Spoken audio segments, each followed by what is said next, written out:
another wrestling fan open mic night. A review from Gavin Knotts, your favorite part-time podcast host. The YouTube channel that's bringing you the news. If you like wrestling and you like people who talk about wrestling, Gavin Knotts is here for you. And tonight, Gavin Knotts is going to host another wrestling fan open mic night, where he shares his opinions on wrestling. A wrestling view. Gavin Knotts is going to host another wrestling fan open mic night, where he shares his opinions on wrestling. Hi guys, welcome to this honesty video here on Wrestling Fan Open Mic Night. At some point I will get guests on as well, it's early days, so to get the traction going. Now, as people know full well, that I've always been honest towards professional wrestling. I don't give a flying monkeys that if people don't like my opinion, fine, you're entitled to your opinion, because no one's right, no one's wrong. And my hot take video that I did last week was I'm feeling so sorry for AAA wrestling. And I did get a few notices on the channel, but didn't get any subscribers. End of the day, if you subscribe, you subscribe. If you don't, you don't, but I put my heart into my videos, as people know, being an OG on YouTube. I started being honest on YouTube since 2010. When I got my confidence built through being on camera. Because at the end of the day, when I first started, I was doing reviews towards YouTubers that basically talk about professional wrestling. And then I thought, you know what, I'm going to give my opinions towards Monday Night Raw or SmackDown or Impact Wrestling or anything that I could get my eyes on. I was giving them my honest opinion on it. Shame on my original platform that I do not have all my old videos, because I was doing it constantly. As I say, eat, sleep, breathe, repeat. That was me, and I was mixing my job with, at the time, with working in a nightclub, getting back, watching Monday Night Raw, recording my review, uploading it. That's how I started on YouTube, and that was the way I was doing through a mobile phone. So that was the long version of it. And then when I eventually got home broadband internet at the time, I think it was 2011, etc., I got a laptop, running it through a dongle through T-Mobile. Biggest mistake ever, because that used to cost me a fortune back then. I was running up a phone bill like $300 a month on average, just because I was doing YouTube video reviews, and I didn't realize how much data was taking. So you just imagine that in today's money. And that was 2011, 2000. I think it was 2011 I got that. 2012 I got home broadband, and I was doing that constantly. And then I was literally thinking, when Raw was going to 3 hours, it's not going to go. Still to this day, to a point, I feel like Raw in 2025 can't cope as a 3-hour show. Sometimes it can, sometimes it can't. And it's bad enough to do that with the SmackDown brand now. Fortunately, we get to watch it on the likes of Netflix now. But obviously, back then, I was watching, how to put it, YouTube uploads. And people used to upload it quite fast. Don't know how people managed to do it. They used to upload it onto YouTube, watch it through there as soon as it finished. So you can see the track record. That's why it says back, finishing in the nightclub, get back. By the time we got back, someone 4 o'clock in the morning has got an episode of Monday Night Raw, on even edited out the commercial ad breaks. So, end of the day, that's the minority of the thing is that I was saying that Raw was getting crap as soon as it turned 3 hours. Then people were hyping it up within the past few years. And I thought, okay, I'll start watching again. You know, the thing is, I'm going to be still watching. The thing was that I gave up when it went to 3 hours, I think, and then I moved to the vlog sort of side of things.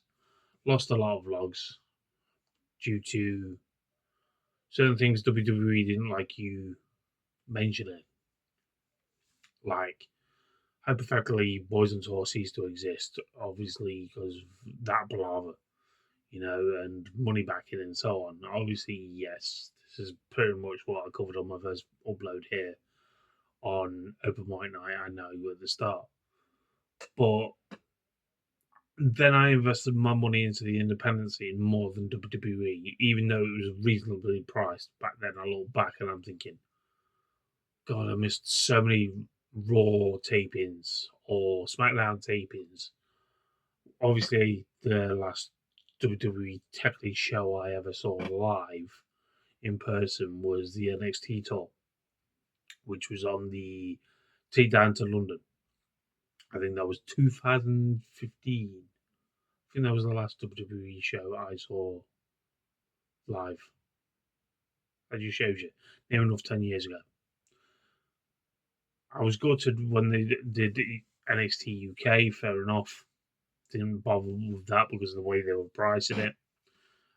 Because they were trying to price out the fans back then. Because independent shows, like for me at the time, ringside seat was £15. When these shows, I think they were between like 60 to 120, like ringside seats. And I'm thinking, okay, this is bad enough. It's bad enough they took all the top independent talent here in the United Kingdom, and I would say United Kingdom is still suffering from NXT UK as well as obviously the Speak Out movement. Obviously, if you don't know about it, and literally, it hurt me reading it or being a victim of certain promotions, even though I invested a lot of money into these promotions. So it's hard for me to talk about because I'm fine back the tears because at the end of the day, that's what my passion's like. Because at the end of the day, with the likes of professional wrestling, I could wear my heart on my sleeve. I grew up watching professional wrestling since knee high. Like probably most of you guys have. And when I see what wrestling has become, great, you know. But the thing is, I rather invest my money into the likes of AEW because I look at AEW as a benchmark. Now you would think I would say WWE is a benchmark, you know, but they're not the pinnacle of all professional wrestling. They're not the inner circle of all professional wrestling. They once was, but now they're not. But they try to be still, but I feel like their product is more or less,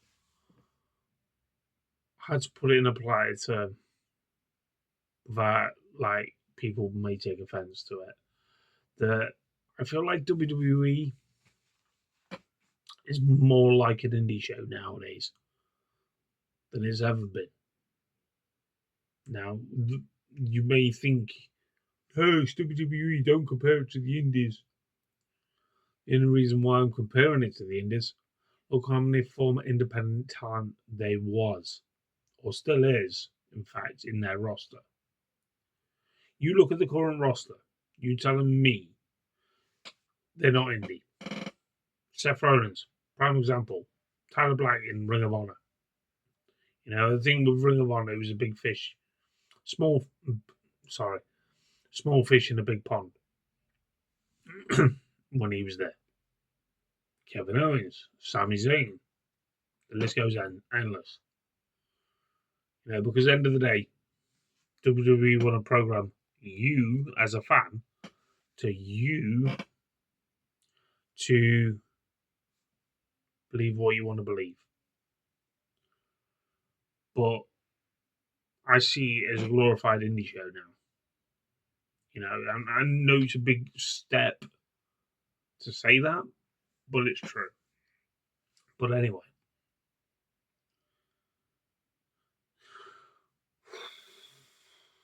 I never thought this was struck a nerve, but it has. And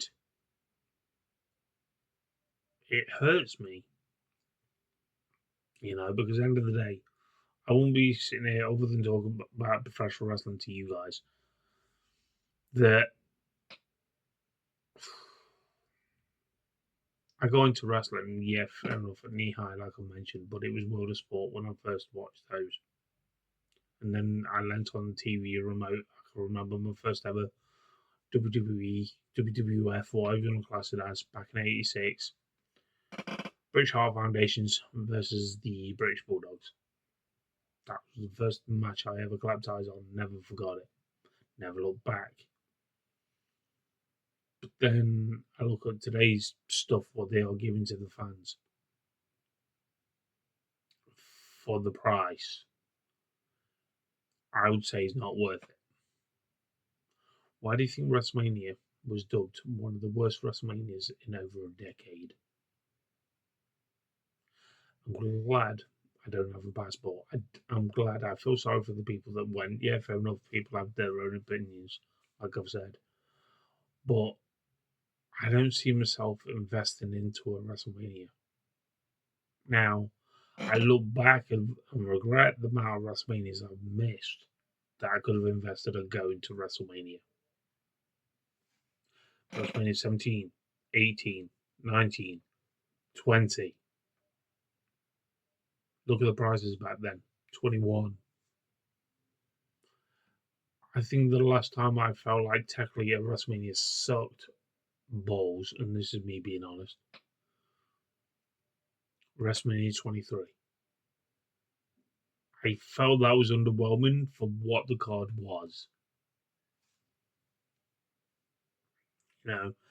And I look at the way how many people that work so hard, day-to-day lives, no matter if you're a road sweeper or a waiter in a restaurant or doing whatever jobs to get you by, and you complain how expensive life is. I'm myself included, but I'm unemployed.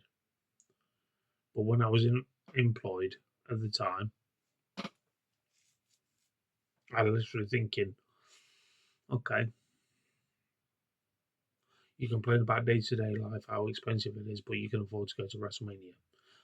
And before anyone thinks it, I'm not jealous of people that have been to WrestleMania. No way.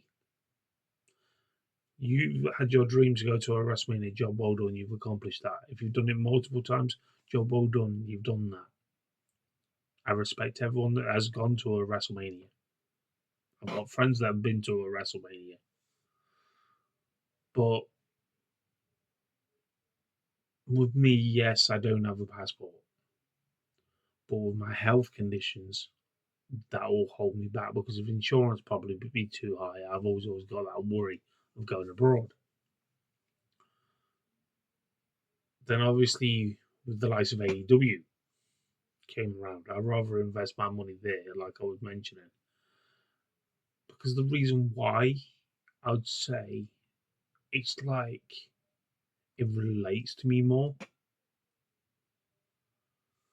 Such as wrestlers that have been overlooked, giving that second hope, that second chance.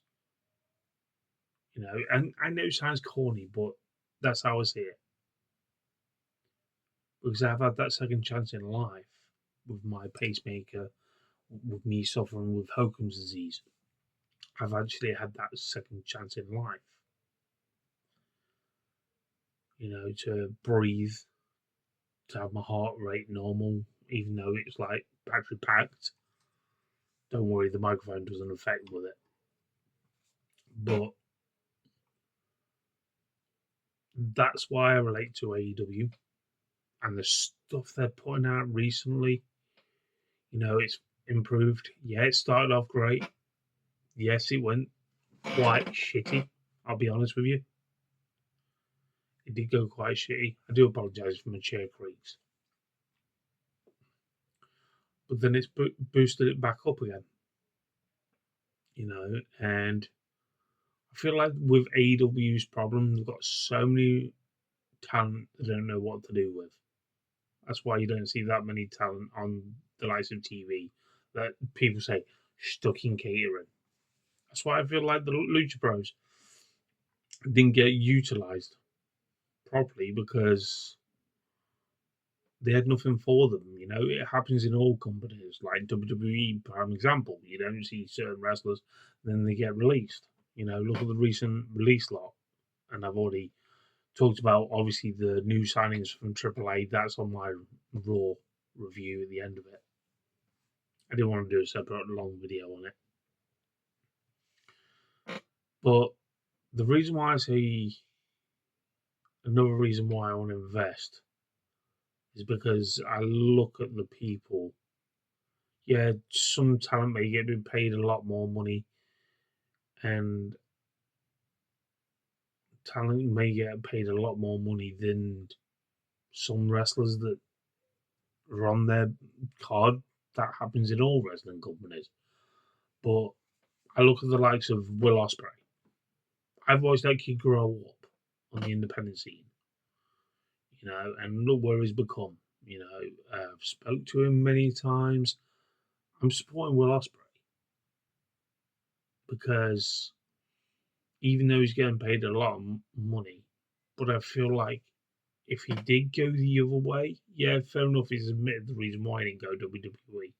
I give him full credit for it. But I see when Will literally got signed with AEW, that was a bright spark in the moment. Because Will's a prime example of that, from humble beginnings, from nothing to where he is now. And obviously he's a fellow pro. That's not being biased. But Will's making phenomenal waves. He's one of those stars that you can actually say he'll get a belt one day, but does he really need the belt? It's not the belt that makes the wrestler makes the belt. But I feel like even with Will Ospreay not having a title recently, I feel like with him, he will literally make it worthwhile watching his product. Why do you think he's always been great at 5-star with his matches? I knew that kid will go far. And I see his rise to fame even more. And look, no championship. That doesn't mean that he's overshadowing everyone else that's got a championship or anything like that. I was just using Will as an example. But it's like with me, like I was saying about the reason why I rather invest my money into the likes of AEW is because they're affordable. I know it's all cliche for saying this, but what is actually the price tag you would actually say is worth seeing a wrestling show, or going to see a wrestling match, or going to see your favourites? You can't put a price on it, can you? But you look at this for an example. You look at the way I've been to All In twice. Right, those tickets were the first one was just under 200. Last year was just under 230. This year was 200. I've been for that price. You work it out as I'm going along. So I've been to like 3 top shows for less than a grand. That's excluding hotel and transport and all that lot. But that just shows you. Twice at Wembley Stadium, one coming up at the O2. I'm shocked Forbidden Door's even in the UK, let alone thought of considered for it. That just blew my mind. I was not expecting that when that was announced or leaked. So I'd rather invest my money into AEW. And people may complain about Ticketmaster with their price hikes and everything like that. Look up on Live Nation. This is not me a sponsored video by Live Nation, by the way. But if you complain about Ticketmaster and so on like that, look up Live Nation for prices of tickets. All right. Then you look at the way WWE have done things. They've done a UK tour to promote a pay-per-view that's in Paris. That is literally dotted around the UK to see if they can literally sabotage what AEW is doing because they've gone to the O2. Now you may say that's WWE turf when they're at Raw or a SmackDown when they're literally on live TV. It doesn't parry as low. The Forbidden Door is open. It's a good prime example of the reason why I feel like them using that turf.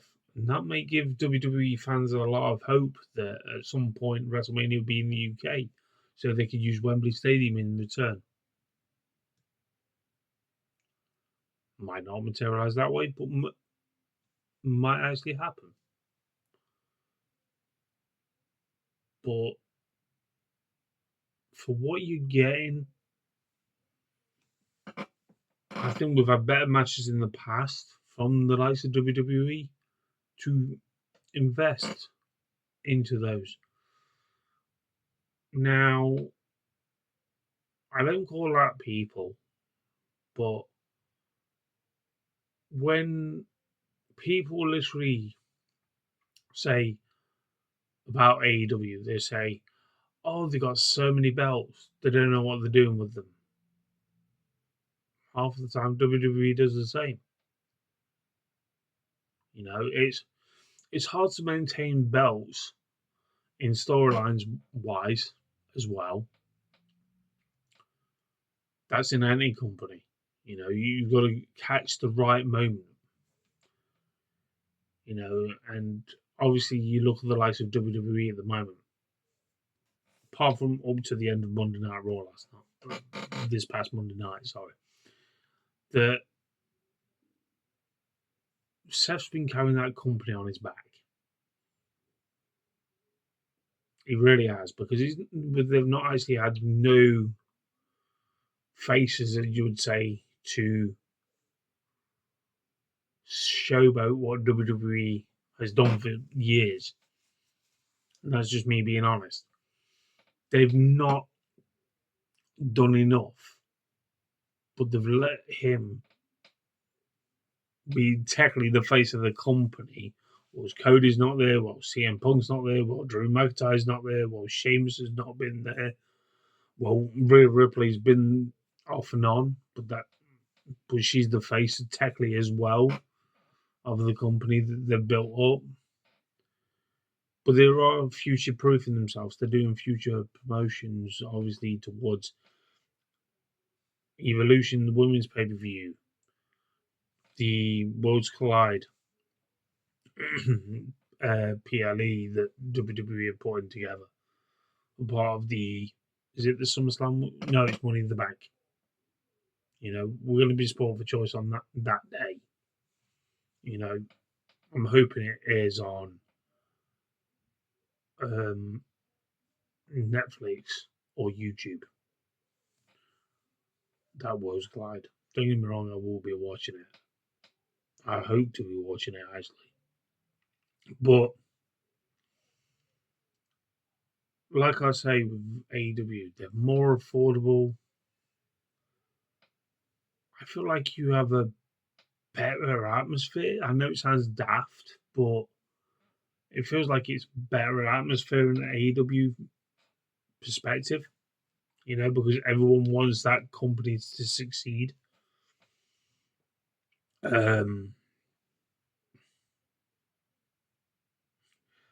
It's weird. when I put it into video perspective.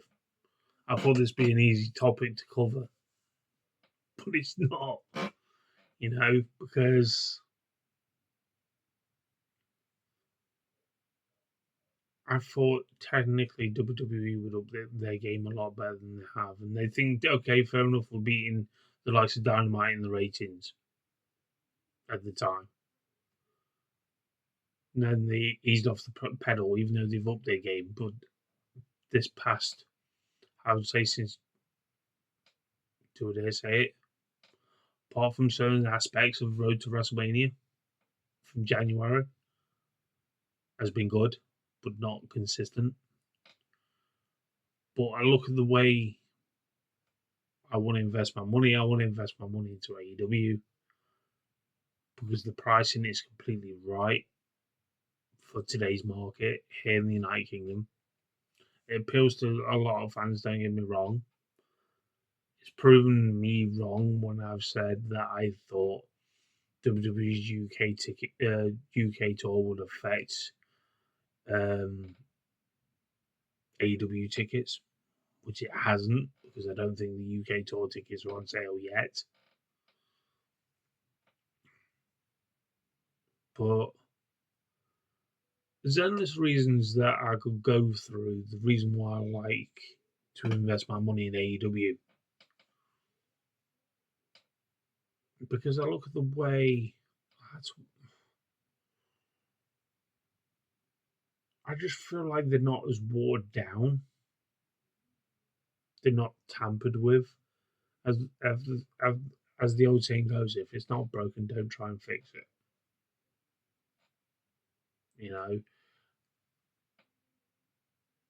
Don't get me wrong, all wrestling companies have their faults, but I look at the bigger spectrum. I look at the bigger picture. They've learned from their mistakes. They're bringing the likes of Josh Alexander, a great talent that was actually. That's another reason when I say about wrestlers overlooked. You may think, oh, but WWE wanted him, but they wanted him for the NXT brand. Look what they've done with Jordan Grace. What's the point of him leaving a company to join a part of the company that's already partnered with the company that you've just left? And a lot of creators on TikTok, like myself, are waiting for the day, just sitting with our arms folded and waiting and waiting and waiting to the point where, breaking news, WWE buys out TNA.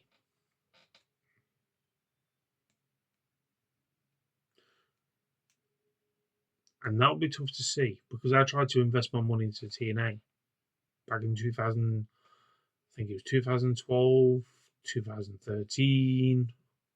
Even though I got the breadwinner when the wrestling channel was around, I was watching TNA on that. I was watching them on Bravo, then I watched them on Challenge. This was alongside WWE giving my reviews. So you just think I weren't just reviewing the likes of WWE products. I hardly had any sleep. I literally didn't. But then I look what TNA's become. It's turned itself around once again. It's having that moment of fame, you might want to say now. But you really think I could be sitting here 10 years ago talking about TNA without people but giving me backlash about it? You really think the people that on social media support WWE really wanted to support TNA back in the day? Nah, not a chance. With the likes of TNA, they are slowly going to that way. If they literally banned blading and bleeding in their company within this past week, that should be an eye opener. Technically, the WWE are dwindling away into their company. I've said this for many times in many of my content. You need blood in professional wrestling. to a point, to a certain match type. And then I say this on my reviews in the past, and I literally get people say, well, John Moxley bleeds 24/7. No, he doesn't. He only does it when it's certain match types or certain storylines. You know.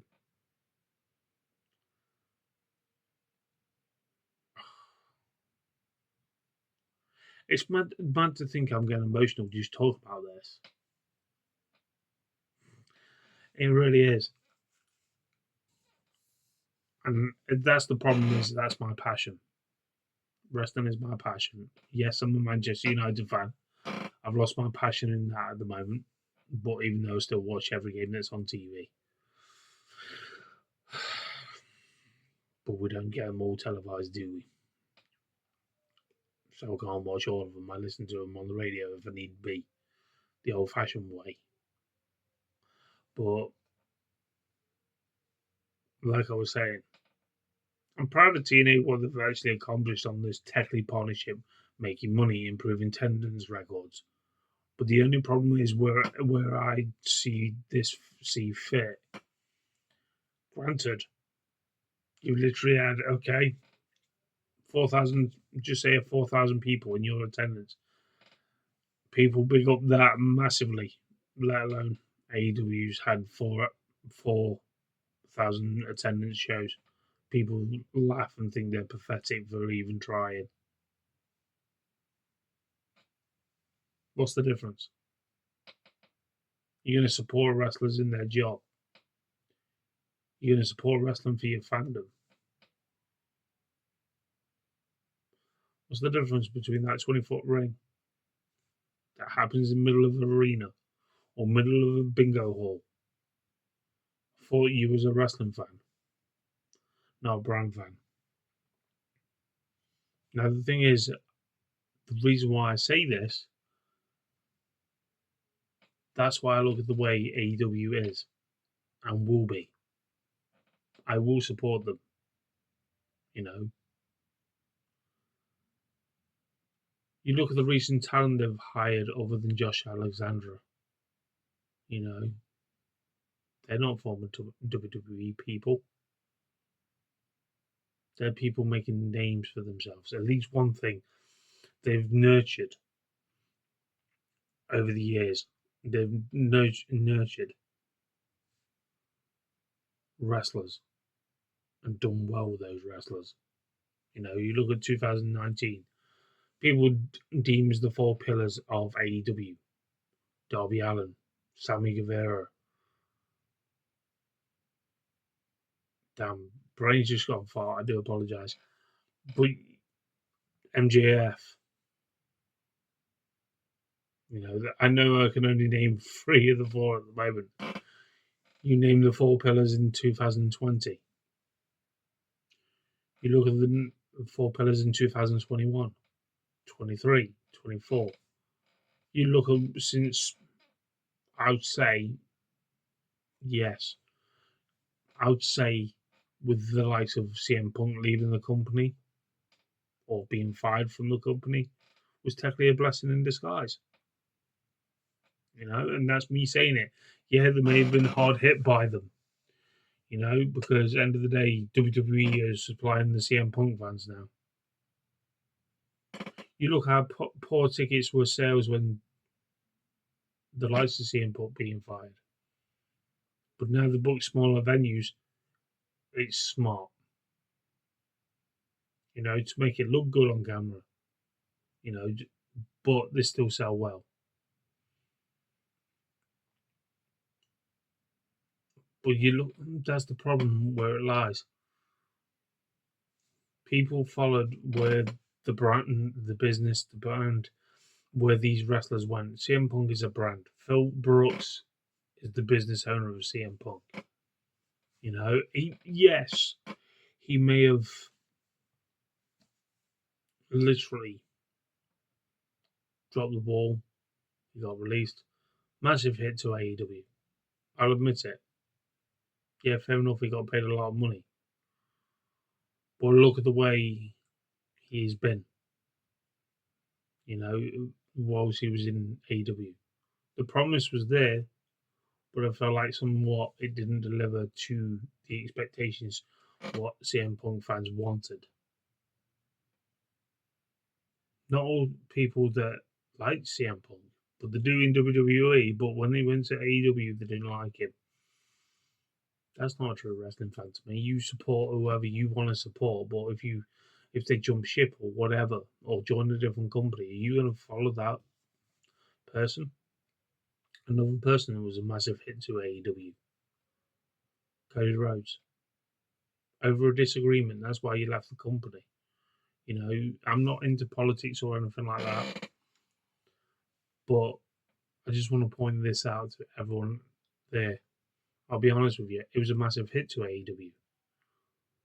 The goal was when AEW was set to be a different league in professional wrestling, a different entity towards professional wrestling. They've been delivering that since 2009.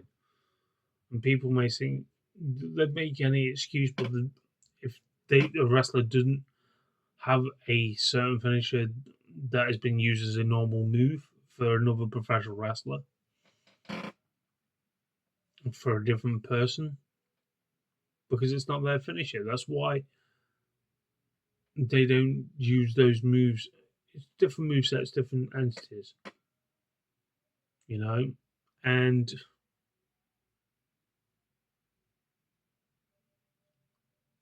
somewhat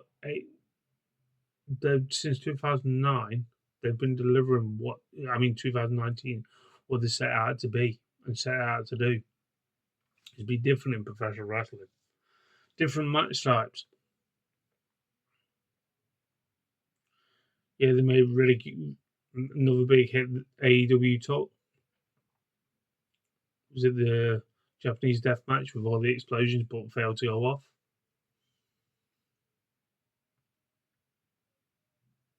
Do you want someone to die in the ring?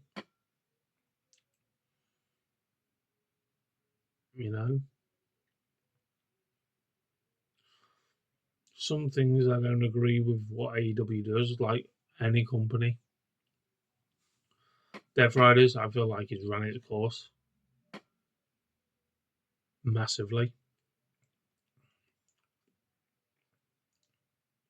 You know, but there's a lot of reasons why I would invest my money into AEW. Tag team division. They've literally got a great tag team division.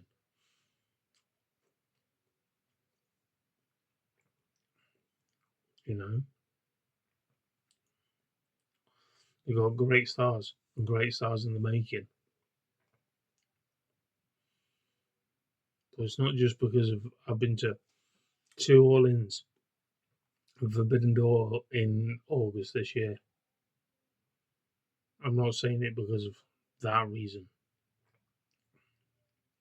but the prices are reasonable. For me as a wrestling fan, I would say, yeah, there's that one. You know, TKO's ruined WWE, and that's just me being honest. Shoot me if I'm wrong. Not literally shoot me though, but you know, and you got to think. You've really got to think. I'm not saying, oh yeah, you have to support AEW because I've told you to support AEW. No, I'm not that sort of person. You support whoever you want to support. But I'll tell you one thing. It's been a great ride so far investing my money into AEW. I still wish they bring Dark and Dark Elevation back to the fans. Because if you've got that many wrestlers on your roster that you're not even using. But I've noticed one thing, right? As of yet, as far as I've noticed, even though these wrestlers are not getting used all the time, the ones that you're just sitting in catering, I haven't seen them complain. The only people that I've seen technically complain was the Hardy Boys. They complained because they think they're the bee's knees of all professional wrestling. They need to be on TV exposure. I'm not being funny. It's not 2000. It's not 2001 anymore. And the Lucha Brothers, if I remember rightly, they're the only people that complained. Which, okay, fair enough that you complain. But look where you've ended up. Hardy Boy's doing well in TNA. Lucha Bros has not been that long in WWE, doing all right. Don't get me wrong. But they've already made them a megastar. Job well done. But it's not a big loss for the likes of AEW. So that's what I mean. It's like, why I invested my money into AEW? Not just to piss people off. I'm not that sort of person. I just love what they have to offer me as a fan.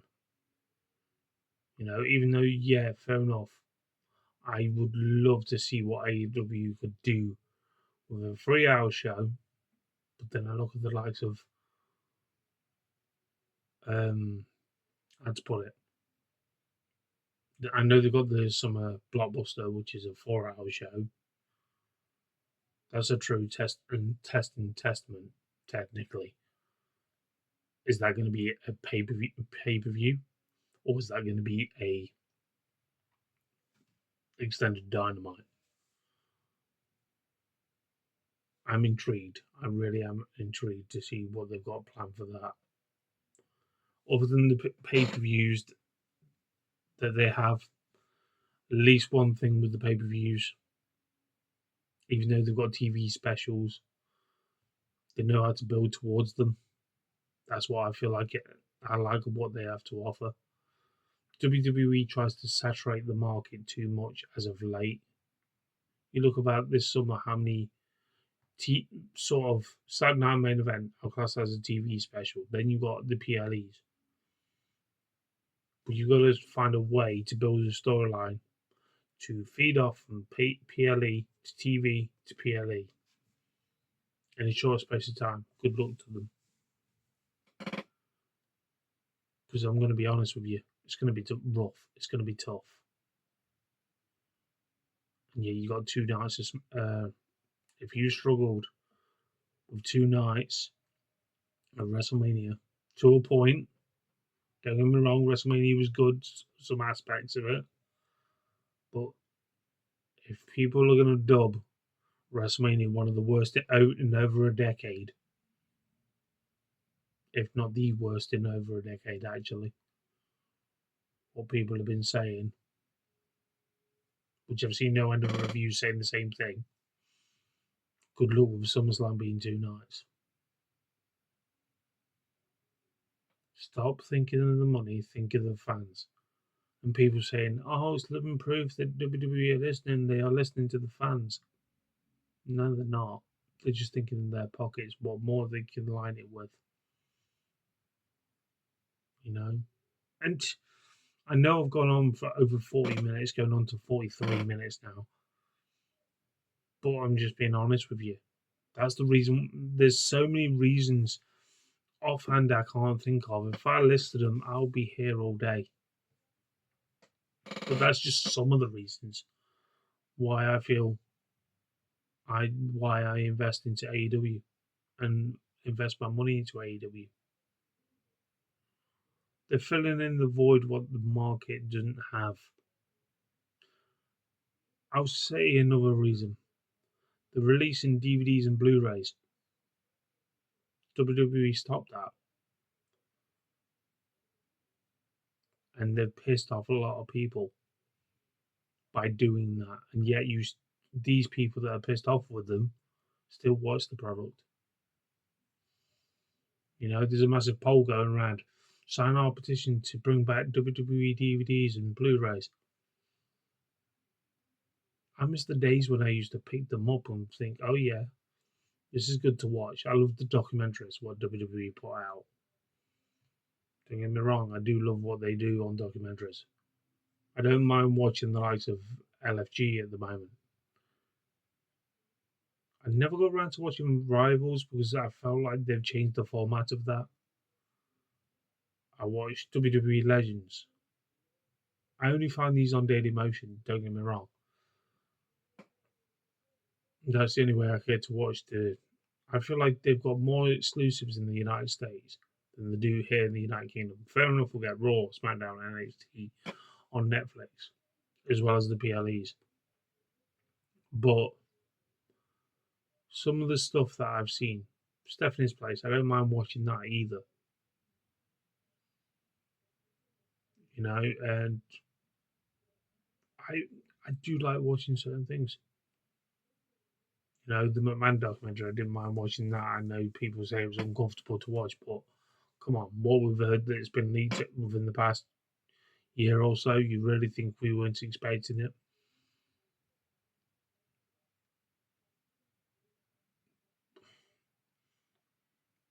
I know I've gone on for a bit, but I hope you understand why I've done this.